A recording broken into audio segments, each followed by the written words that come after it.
Welcome to video. My first attempt at video and post editing, so be patient with me here. Hopefully this turns out well.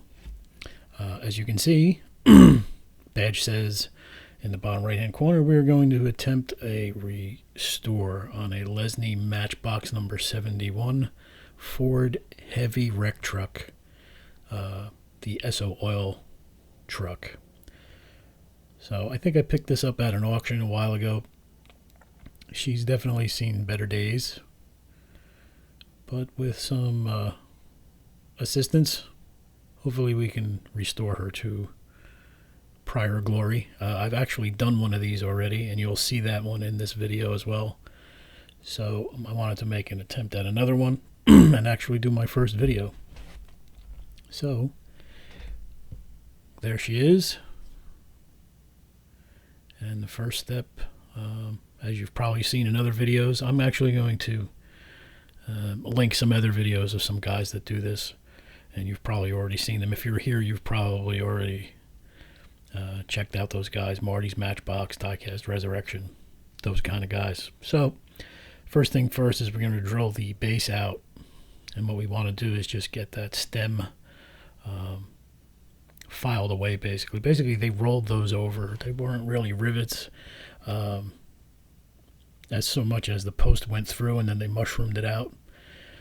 So now we're just taking some drill bits and just want to get that little mushroomed end flush with the base so it comes apart. If we actually drill a hole any larger, then we won't be able to get a screw in to fasten it, and we'll have to use glue or one of the aftermarket rivets. So the base comes off, and as you can see, our plastic is pretty cracked, and the light on the top is a little flat, has a little flat spot on it, so I'm going to repair that.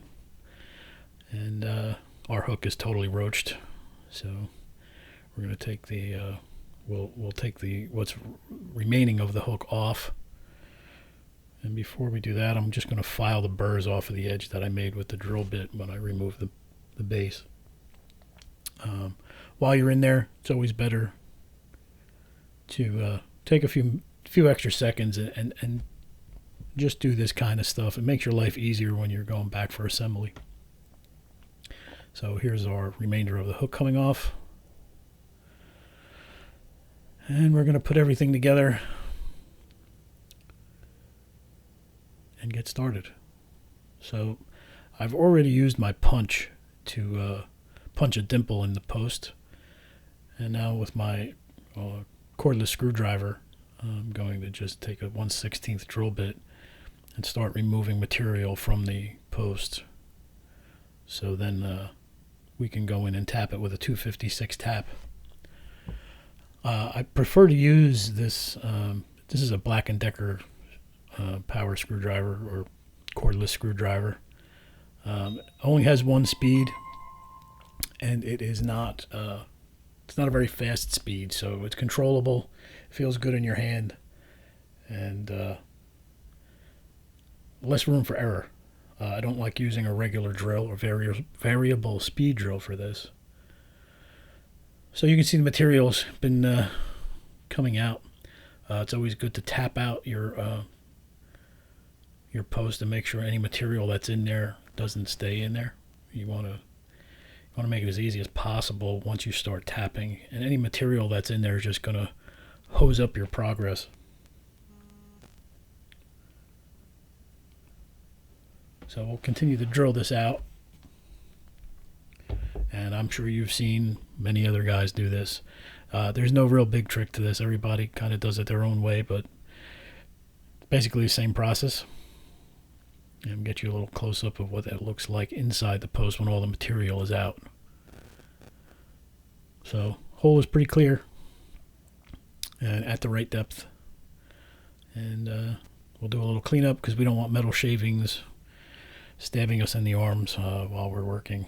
So do a little cleanup and go to the next step. So that's just a little measuring cup full of 3-in-1 oil.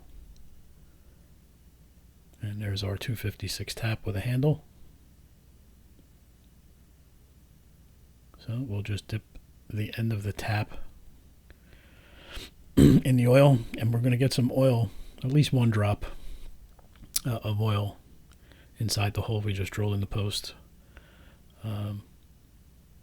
This keeps the material moving as we're tapping.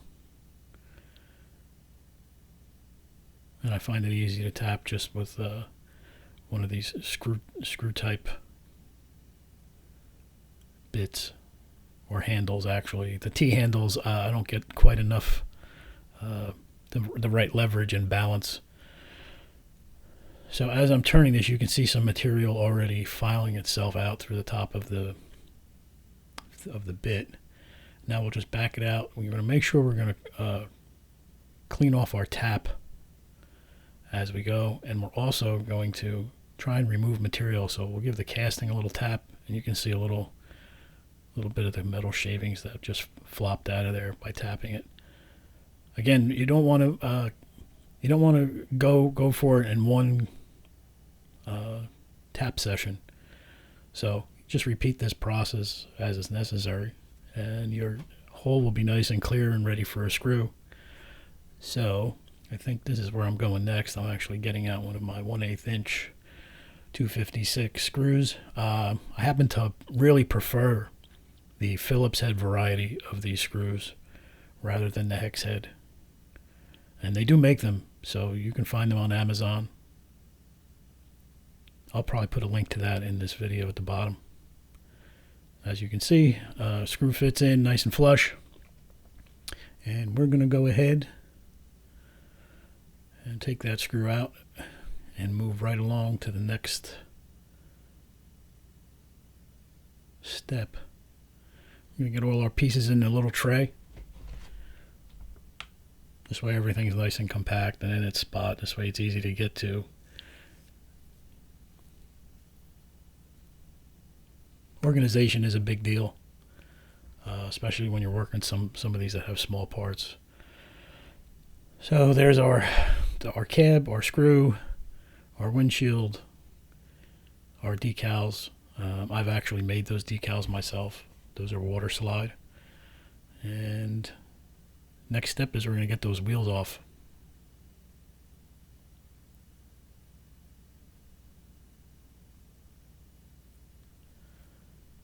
So getting these wheels off, you've probably seen a lot of people call this Marty's method from Marty's Matchbox makeovers. And I like to put a little piece of masking tape to cover the wheel while I'm doing this. Basically, it's just a stone bit on a Dremel. Actually, mine is a cordless Dremel by Wen. It's the first time using it. And it makes pretty simple work of the process. It takes a steady hand and some guts, but it actually works pretty well. So we'll just continue this process on the next sets of wheels, putting my mask back over so I don't chew up the plastic. The wheels are pretty sturdy, but they will get chewed up, and we don't want that to happen. So turn on our Dremel and hold the post with my index finger all the way out, pushing it through and just going around until the little bird end goes away. You just want to be careful when you're doing this. And it makes pretty short work of the process. The wheels just slide right off. The axles slide right out, I should say. And then we just repeat that process on the front. And now we're on to the big dip. I like to perform this process this way. That's my paint stripper. I didn't get a shot of the brand, but I'll include that in a link. I usually get it from Home Depot, readily available. So I like to use this process. Get a brush and just glop our paint remover or stripper on the model pieces in a container. I've seen some guys just dumping them in a big vat of goop and letting them sit. But but to the best of my knowledge and from what I understand, actually the reaction is better if you just put a lid, which you'll see me do here at the end of this. Just put them in a container and put a lid on it, and let its own fumes react, and it helps lift the paint faster. You could probably just soak this in for 20 or 30 minutes and move on to something else while they're baking in the plastic, and it makes short work of it. So we just put the lid on it and we move on to next stage. And that stage is our wheels. The wheels were pretty clean, so what I'm doing is just taking some, I keep a bottle of water that has some dish soap in it. I just throw the tires or wheels in a plastic container, give them a little shake, and then we'll put them aside. We're going to let them soak to get the remainder of dirt off. There really wasn't much, so they were pretty good shape. So while that's cooking, I'm going to get a couple of pieces of scrap sandpaper and I'll walk through the next step, which is actually cleaning these axles up. They're actually pretty clean and in good shape. I think there was really one that was just pretty rusted. The other one was just worn. So a couple pieces of scrap. That's probably like 220 grit or 400 grit sandpaper. I believe this is Marty's process as well, from Marty's Matchbox makeovers. This is where I learned this. You put the end of your axle in a drill bit or even a drill press if you felt so inclined. Pull the trigger and just take your sandpaper, wrap it around your axle, and slowly move back and forth. Make sure to get the end as well. You're beveled in on the outside. And it makes short work of cleaning these axles up. And they look great. It's just a pretty genius way to do it. It's good to see Marty do it first and then move along and say, hey, that was a great idea. So thank you, Marty. And you just repeat this process. Clean them up. Oh, I think I show you a little close-up here coming up of what this looks like. And then you're ready to move on. It's actually a pretty simple process. So let's see, I think we got a close-up coming up here. See how this cleaned up.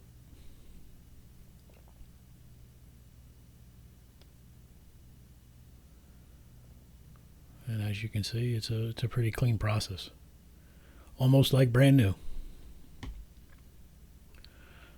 So next, now that we've got our axles clean and ready for their installation later, it's on to the window shine or tire shine portion of the program. So this is the most popular product everybody seems to use, Pledge Revive It Floor Gloss. Readily available. I know they used to call it Future Shine, and from another video I watched, somebody confirmed from Johnson & Johnson, the company that makes it, that this new formula is actually the old formula. Future Shine is now called Revive It. So all we're doing here is dipping our tires in some Future Shine, putting them on some toothpicks, this way they can fully dry, and making a funny little space antenna just so they can dry. So you get your tires submerged and wick off on the paper towel the excess, and then just stick your toothpick in the little solo cup, little plastic mixing cup, and they will be good to go to dry there. Again, a simple process. And you get to go over your tires after they've been washed and get to see if there's any residue and residual dirt that's left over. There's actually some dirt left on this last tire coming up, and I think it was this last one. Yeah. So I just take a little denatured alcohol on a cotton swab. You'll see that coming up in a second. My trusty, I call it DNA in a bottle, denatured alcohol. Squeeze some on a cotton swab and just rub it around the dirty area of the tire. Now onto our windscreen, windshield, plastic, whatever you wish to call it, with the molded beacon. So for fixing a lot of plastics, I like to use regular crazy glue liquid or gel, and the Bob Smith Instaset, as you can see in that little bottle. It took me about 2 or 3 minutes to wiggle that plastic back into its original position where the cracks were made. So now all I'm doing is just spot filling with some crazy glue or super glue. And then rather than spraying the Bob Smith product on there to accelerate the drying, I actually just let it drip. Because the spray, when it comes out in a spray, it's a pretty big mist and it gets all over the place. So I'm just using a drop and you'll see it leach itself onto the plastic. And that's it. That glue is dry. And we'll take a cotton swab to clean off the rest of the activator that's puddled up in there. Now if that glue was still wet, that cotton swab would have come apart. You would see strands of cotton and nasty in there. So the bottom portion is done and there's a little crack on the top. I'm just going to repeat the process on the top. So working with these plastics is we really try and keep these in good shape. But if you've seen any other videos, we try and restore these without doing any more damage to them. So I'm just going to repeat the process on the top where there's a little bit of a crack. I'm just wicking off the end of the tube of glue. I don't want a big glob of glue. I just want one little drop. Done. And then we'll take the activator and same process. One little drop. And that's it. It's done. So we'll dry that off with a cotton swab. And that'll be ready to go next.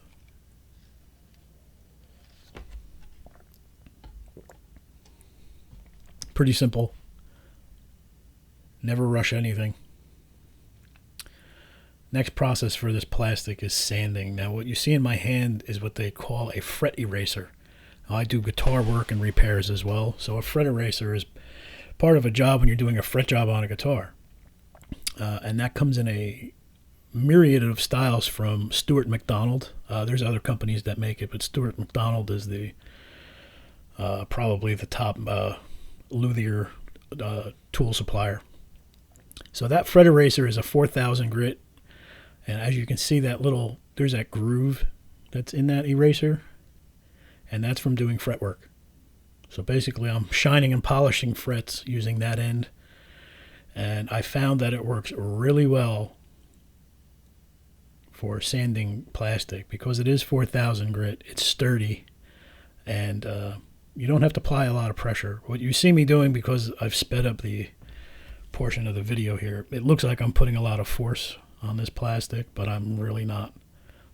And we want to be very careful because these old plastics that are 50 and 60 years old are pretty brittle. So if you're going to put any force, you want to make sure you're reinforcing it, maybe putting a finger behind it like I am now, and rubbing it across the eraser. So there's equal pressure on each side, and it's not being flexed in any dramatic way. And that 4000 grit is just removing high spots. You got to take your time with this stuff. So do a few motions, change position, and you basically just want to get an even, dull shine or finish across. If there's one big scratch in this lens, and I was unable to get it out, and I wasn't going to go back to like a 1000 grit or anything else to try and get it out. I figured once I got it in the window shine coming up next, it might fill it up pretty well. So I take my time with this. I'll link Stuart McDonald's website in the video as well, so you can take a look there. And see what else. They also have very, very fine grit polishing pads and papers for luthiers. Kind of pricey, but if you want to really take some time with your models, even your plastic models, if you're a plastic modeler. So this last piece, I actually put a glob of crazy glue on the top of the beacon because it had a flat spot, and now I'm just smoothing that out and making it even. That's like 400 grit paper, and that's it. So here comes our tire shine, window shine dip. That's just a bigger pool, or a bigger swimming pool of Pledge Revive It. And our plastic is cleaned, sanded, and ready to take a dip. I'm sure you've seen this a million times if you've seen some of the other videos, so this is nothing new either. I purposely shook this up because somebody said in one of their videos that, you know, you should be careful when you're doing this process because it will create a lot of bubbles. This Revive It liquid is pretty stout. It's not like water. It's got a heavier consistency, and it tends really not to make bubbles. So just wanted to show, just in case, you know, you didn't have a steady hand, or, that it does work. So now we're just wicking off any excess.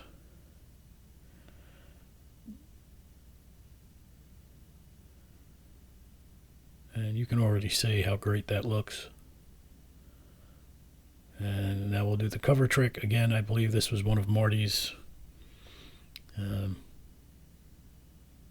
doings. And we'll just cover it. As you can see, I've moved my plastic into its own little container to the right. And now we are, we've taken our cab and our chassis off of out of the bucket full of paint remover, and we're just cleaning it up. There's a lot of ways to do this. Even when I rinsed them in the soapy water and I had a toothbrush in there, it didn't quite get in all the spots. So rather than drive myself crazy, I will just sit for, you know, take an extra 5 minutes, and with a scribe or a pick or a toothpick, and go through and get any remaining paint out. Sometimes I'll use a Q-tip with some denatured alcohol on it. And before I paint or do any priming on these bodies, I use paint thinner or denatured alcohol to rub the bodies down, just to clean off any residues of anything, even my finger oils or anything that get on it. This casting is in pretty good shape. There's no heavy dings or bruising. So once I get through with this, I'm just going to take it's basically a Scotch-Brite pad on a spindle. And there it is. Just to polish up the metal a little bit, get any residue off. And as I'm doing this, I'm looking for any excess paint that's stuck in some of the casting lines. If there's some weak casting lines, I'll take a scribe and rescribe those lines, make them a little deeper so they're accentuated and they look better. But this one was in really great shape. I mean, guessing from the opening shots of the paint, you wouldn't think that the body was in such good condition. So I really had no extra filing or sanding to try and make this body look, or either piece. They were in really good shape. So this is my little battery-operated Dremel. Getting the cab and the body. We're just going to polish them up and get them ready for a little bath in some Tamiya spray primer, which everybody seems to favor. I favor it also. I just don't favor the expense. Seems a little pricey. Although the results are great, in some of my future videos, I'm going to show you that you can actually use regular Rust-Oleum primer, much cheaper, bigger can, and you're really not going to sacrifice a lot of the detail if you spray it correctly. So here's my little spray booth, my spray can. I don't know why I'm not wearing a glove. I usually do on the hand that's holding the piece. So that is the white Tamiya surface primer. fine surface primer. And now our cab is being sprayed. I think it's time for me to change my filter. That looks a little crusty.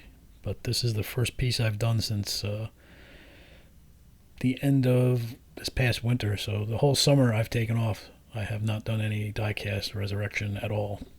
And this is the first one. So moving into the long cold winter, I hope to be making some more video.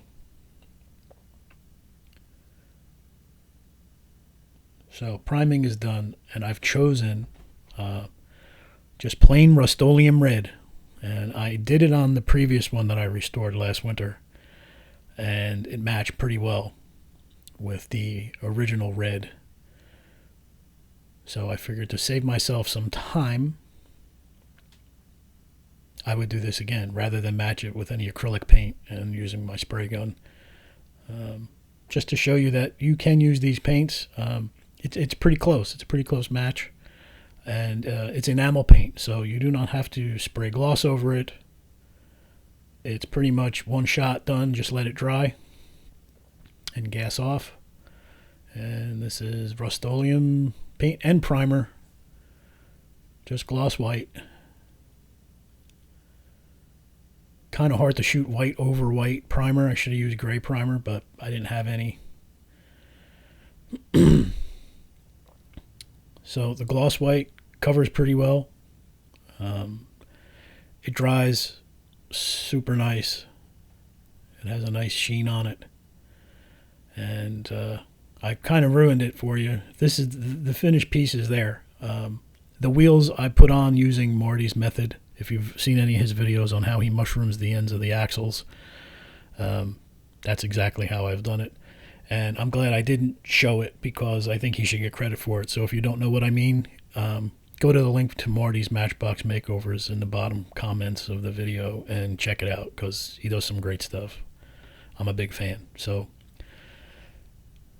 there's the finished product, and now I am just putting the SO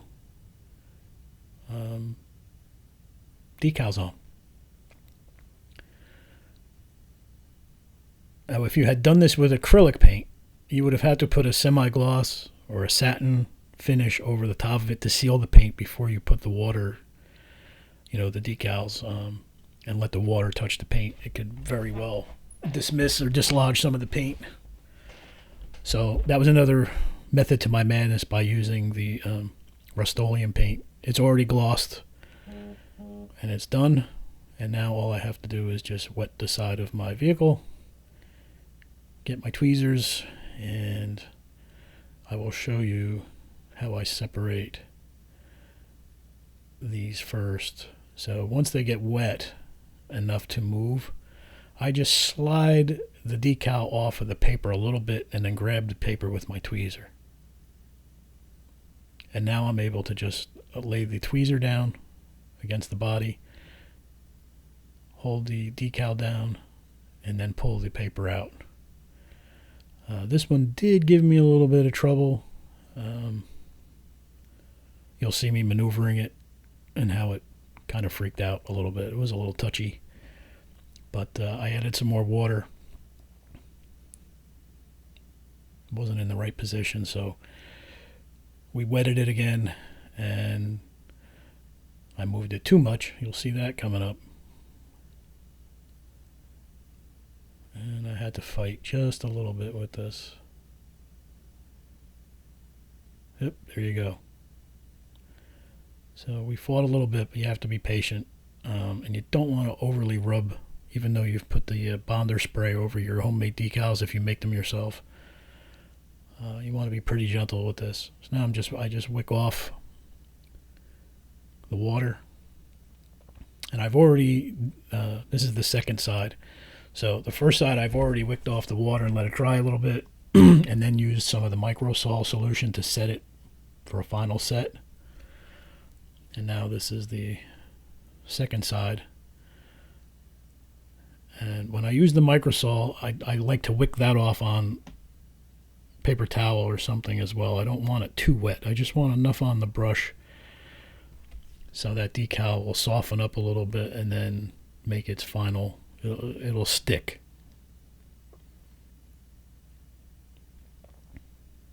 And there you have it. That's pretty much it. I'm sorry I skipped the total assembly, but to me, assembly is boring. If you took it apart, you should pretty much know how to put it all back together. And there you have it. The Lesney number 71 Ford Heavy Wreck Truck. You can see our beacon looks great. The windshield looks great. Decals look great.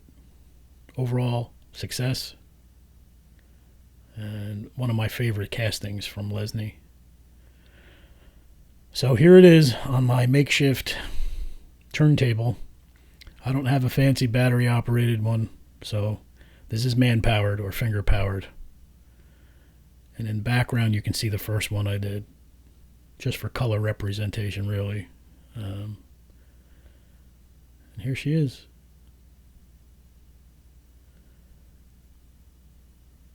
So she looks pretty good.